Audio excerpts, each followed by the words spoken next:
El tema que vamos a ver hoy es la distribución.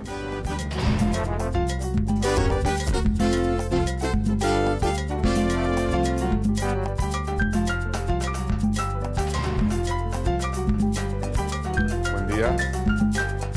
Buen día. Buen día. ¿Qué tal? ¿Cómo están?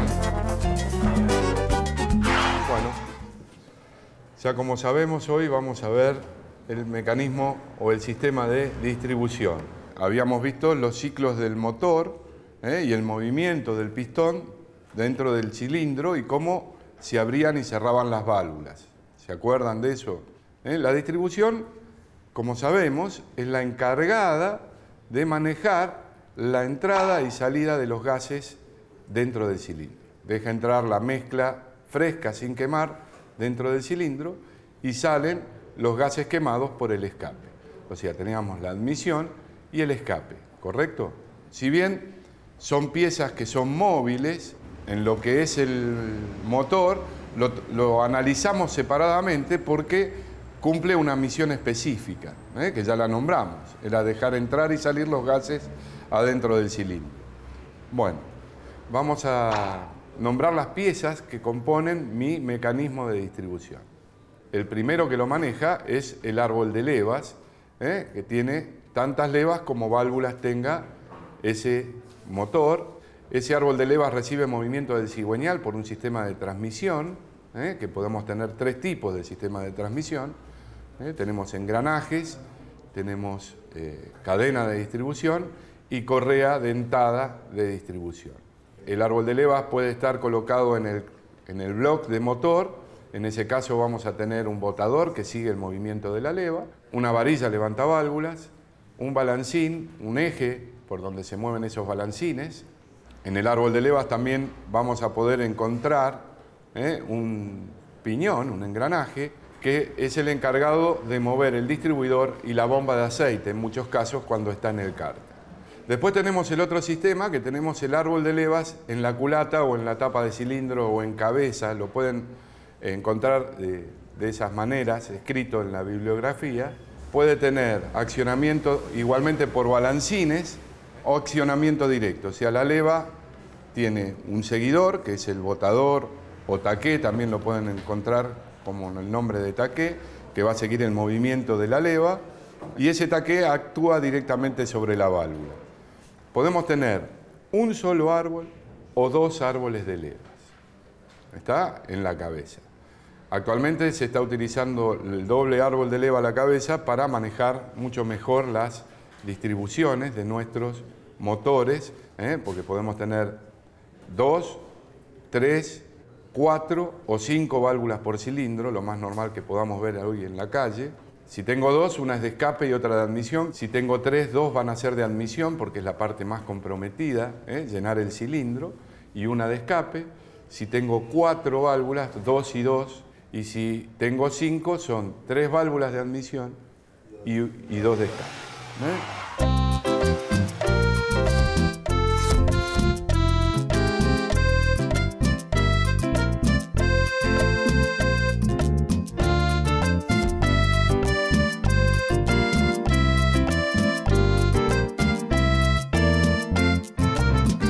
Otra cosa muy importante de la distribución es que la válvula tiene que seguir o abrir en el momento preciso que está determinado, siguiendo al movimiento del pistón. ¿Se acuerdan que dijimos que antes de llegar al punto muerto superior, la válvula de admisión ya estaba abierta? En ese caso, lo más importante es el sincronismo, ¿está? Se llama sincronismo realmente el nombre técnico. En la jerga de la calle lo vamos a encontrar como puesta a punto de la distribución. Vamos a elegir el momento justo en que abre la válvula de admisión y cierra, y abre y cierra la válvula de escape. Ese es uno de los problemas más grandes en los motores cuando uno hace una distribución. Dijimos que teníamos distintos tipos de mecanismos, ¿correcto? Las correas dentadas son órganos muy solicitados, tanto como la cadena y los engranajes.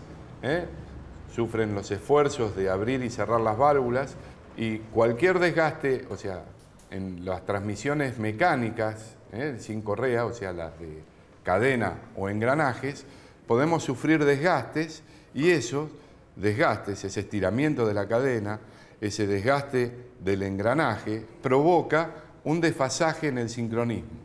Ustedes se preguntarán por qué utilizan esos distintos sistemas de transmisión. Primero y principal, cuando el árbol de levas está cerca del cigüeñal, una transmisión con engranajes es muy práctica y muy fácil de hacer, ¿correcto? Cuando yo tengo que el árbol de levas se me aleja del cigüeñal, ya se me complica porque tengo que hacer engranajes muy grandes o poner engranajes intermediarios. Cuando más piezas en movimiento tengo, más piezas en rozamiento y más piezas que se pueden desgastar y variarme ese sincronismo entre el cigüeñal y el árbol de levas. ¿Está? Entonces, ¿qué hicieron? Dieron una solución práctica colocando una cadena. Entonces, ya ponen dos engranajes normales, evitamos poner engranajes intermediarios. ¿De acuerdo hasta ahí? Pero ¿qué pasa? Los engranajes y las cadenas son ruidosas. Ese desgaste, ese ruido de la cadena sería lo de menos. El motor empieza a rendir menos, empieza a consumir más combustible, porque no está funcionando óptimamente. ¿Estamos de acuerdo?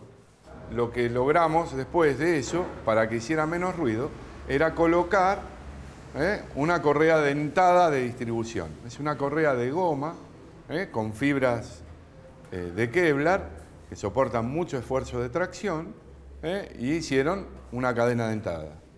Esa cadena dentada, esa correa dentada, perdón, tenía la ventaja de no ser lubricada, y aparte tenemos la ventaja de que nunca variaba, por más que se desgastara y estuviera vieja la correa, hasta que no se cortaba no variaba el sincronismo.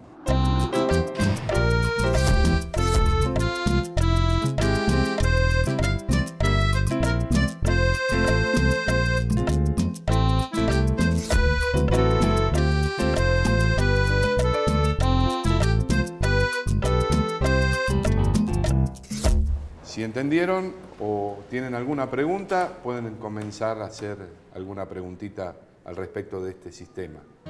Profesor, una pregunta. ¿Por qué en los automóviles sincronizados por engranaje siempre viene en el cigüeñal piñón de fierro y en el eje levas viene de aluminio? Bueno, la explicación es sencilla. Es para evitar el ruido.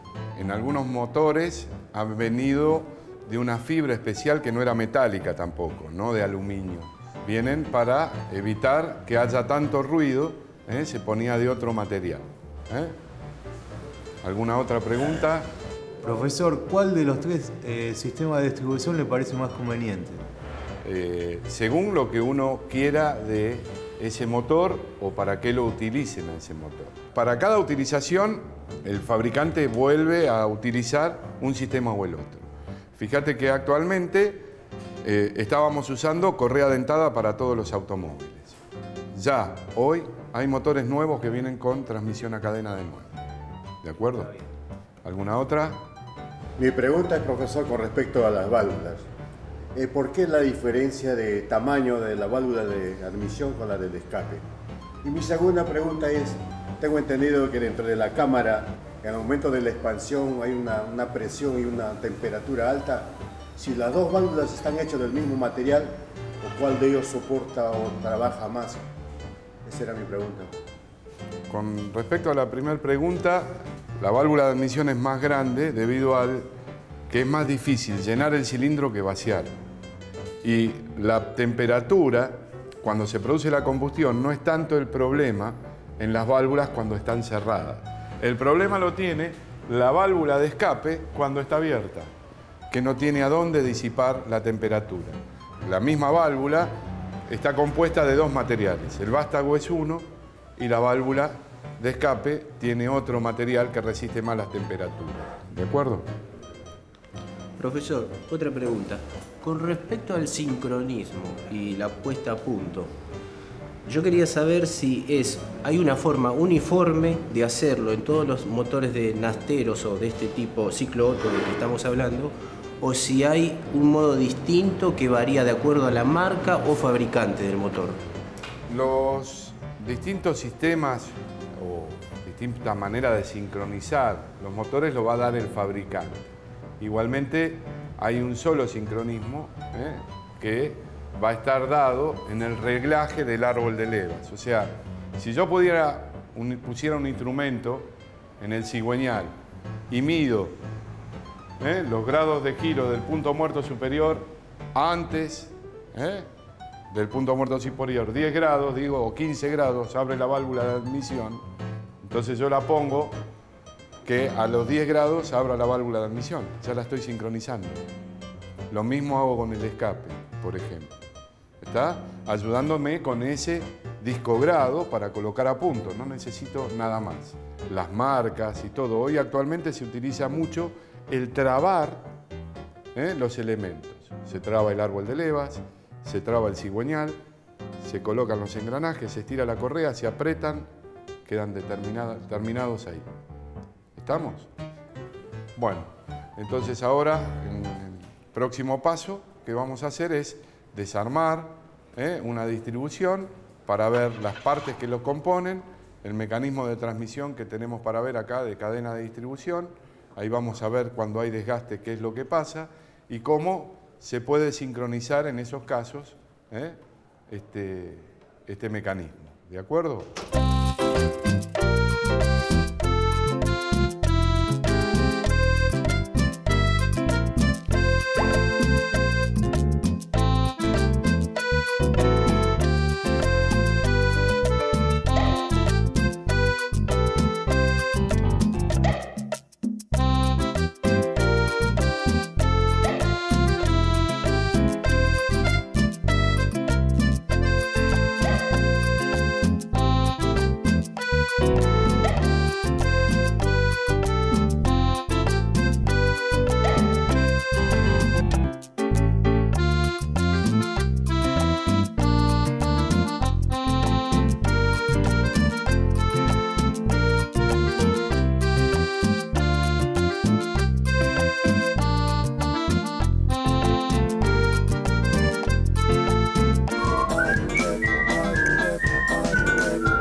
Me llamo Feliciano Andía Romero, soy alumno de estudiante de mecánica. Bueno, acá me encuentro 5 años acá en Buenos Aires. Encontré una oportunidad de seguir profundizando mis conocimientos porque mi pasión es la mecánica, todo lo que es mecánica y aire acondicionado en el automotor. Yo en Perú me dedicaba a hacer trabajos de instalaciones, reparaciones en aire acondicionado. Había aprendido eso empíricamente, no tenía estudios teóricos, pero en realidad en este colegio he complementado con la parte teórica mis conocimientos y creo que ya me siento capaz de poder desenvolverme poniendo un taller en forma independiente. Y con todos los conocimientos que adquiero en este colegio, la verdad que sí me voy a sentir capaz de poder resolver cualquier problema de aire acondicionado, en lo que es en el automotor, ya sea en industrial, comercial. Un oficio, bueno, es tener un arma uno para defenderse en la vida, ¿no? Desenvolverse y para poder subsistir de ese oficio, bueno, explotar sus conocimientos. No es que porque sea grande quiero dejar de estudiar, no, al contrario. Necesito aprender más y con esto creo que estoy dando ejemplo a mis hijos. Aparte de estoy aprendiendo, le estoy dando ejemplo a ellos para que sigan estudiando. Nunca es tarde, hay que estudiar.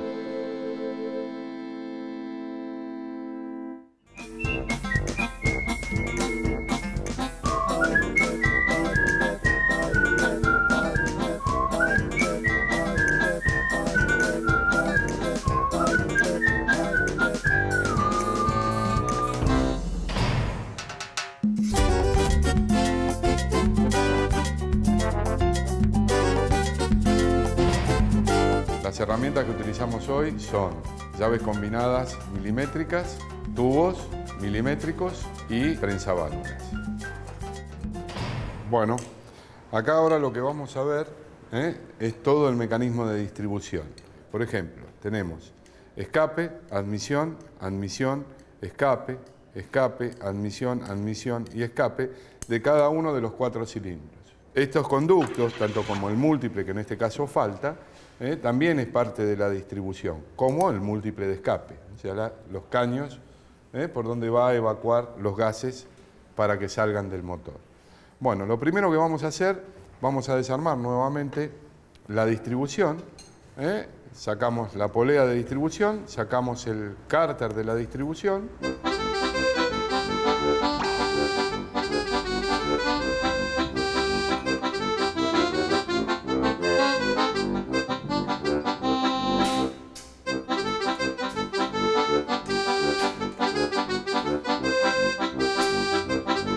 Aparece lo que es la cadena de distribución. ¿Correcto? El tensor para mantener nuestra cadena tirante y los dos, el piñón del cigüeñal y el engranaje del árbol de levas. ¿Correcto? Giramos en sentido horario y el motor, si lo miramos del frente, digamos, del lado de la distribución, en este caso gira en sentido horario, ¿correcto? ¿Se ve? Vamos a sacar todo el sistema de transmisión para poder reconocer las piezas.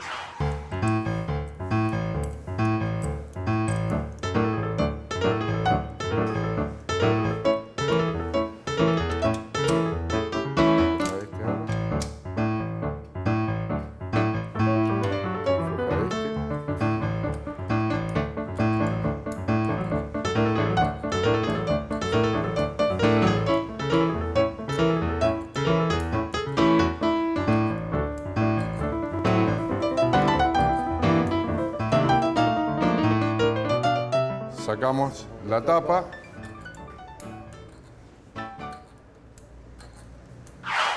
Acá vemos otra de las piezas que es la junta de tapa del cilindro, que es la encargada de sellar que no se escape la compresión dentro del cilindro cuando está comprimiendo o expandiéndose. Vemos la cámara de combustión, donde van alojadas las bujías, la válvula de admisión, la válvula de escape, que ahora vamos a retirar, y vemos el árbol de levas. Acá tenemos las levas o los camones, uno para cada válvula. Acá arriba va a ir apoyado el botador siguiendo el movimiento de la leva. Arriba de ese botador va a estar la varilla levantaválvulas moviendo a mi balancín en la parte superior. Bueno, vamos a utilizar para sacar el resorte de válvulas una herramienta que se llama prensaválvulas, ¿correcto? Tenemos una pieza que apoya en la válvula y otra que comprime el resorte para poder retirarlo, ¿de acuerdo? Entonces, con esta manija vamos a ejercer presión para comprimir el resorte, después sujetamos, aflojamos para sacar el resorte tranquilamente. Bueno, comprimimos, se cayó uno, acá tenemos los seguritos de cuña, ahora apretá y afloja. Muy bien. Ahí está. Se retiró el resorte de válvulas. ¿Correcto? Retiramos la válvula de escape, la válvula de admisión. Ahí tenemos las dos válvulas con los dos resortes, que son los encargados de cerrar la válvula.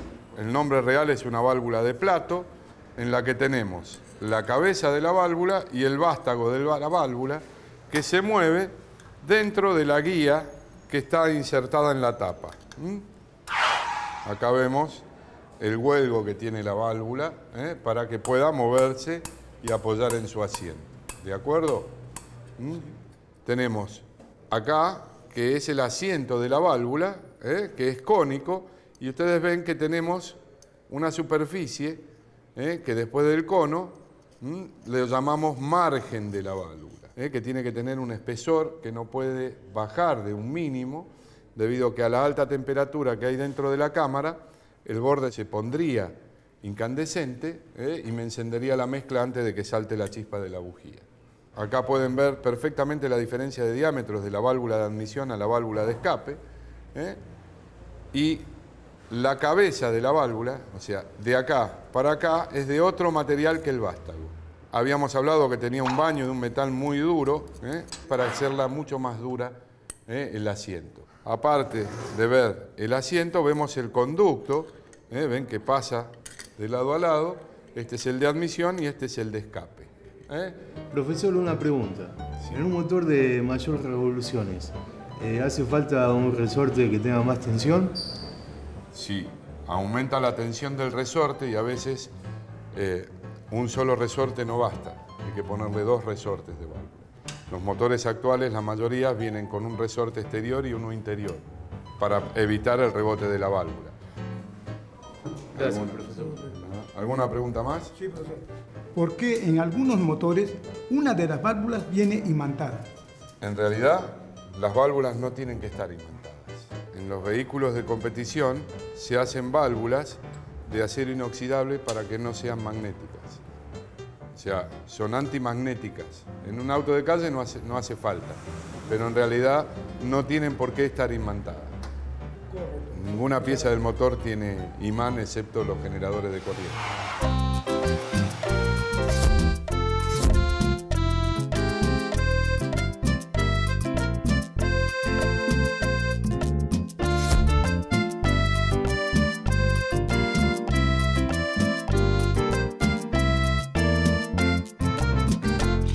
Acá tenemos una correa dentada de goma, los engranajes, inclusive ya con esa correa hoy estamos manejando la bomba de agua en algunos motores y vemos que tenemos el árbol de levas en la tapa de cilindro con accionamiento directo, o sea, la leva mueve el botador y el botador a la válvula. ¿Tá? La diferencia que tenemos con el que recién desarmamos también es que los conductos de admisión y de escape están a cada lado de la tapa. Antes estaban los dos juntos, salían de un solo lado de la tapa. Tenemos la admisión de un lado y el escape del otro. ¿De acuerdo? Y también, en este caso, tenemos que la correa de distribución tiene distintos periodos de duración. Hay que informarse acerca de cuántos kilómetros dura esta correa de distribución. ¿Correcto? La distribución, como sabemos, es la encargada de manejar la entrada y salida de los gases dentro del cilindro. El primero que lo maneja es el árbol de levas, que tiene tantas levas como válvulas tenga ese motor. Ese árbol de levas recibe movimiento del cigüeñal por un sistema de transmisión, que podemos tener 3 tipos de sistema de transmisión. Tenemos engranajes, tenemos cadena de distribución y correa dentada de distribución. La cadena de distribución. ¿Correcto? El tensor para mantener nuestra cadena tirante y los dos, el piñón del cigüeñal y el engranaje del árbol de levas. Si la cadena se va desgastando, esto se va desplazando hacia atrás. Cuando tira, cada vez va a ir más atrás. Entonces variamos el tiempo de apertura de las válvulas. Acá vemos el huelgo que tiene la válvula para que pueda moverse y apoyar en su asiento. ¿De acuerdo? Acá pueden ver perfectamente la diferencia de diámetros de la válvula de admisión a la válvula de escape. Y la cabeza de la válvula, o sea, de acá para acá, es de otro material que el vástago. Habíamos hablado que tenía un baño de un metal muy duro para hacerla mucho más dura el asiento. Tenemos una correa dentada de goma, los engranajes, inclusive ya con esa correa hoy estamos manejando la bomba de agua en algunos motores y también en este caso tenemos que la correa de distribución tiene distintos periodos de duración. Hay que informarse acerca de cuántos kilómetros dura esta correa de distribución.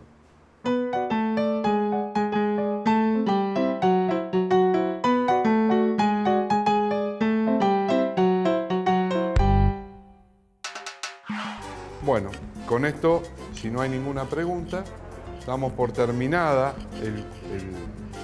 la clase de distribución, y nos veríamos la próxima clase en lubricación. ¿De acuerdo? Listo. Bueno, hasta la próxima.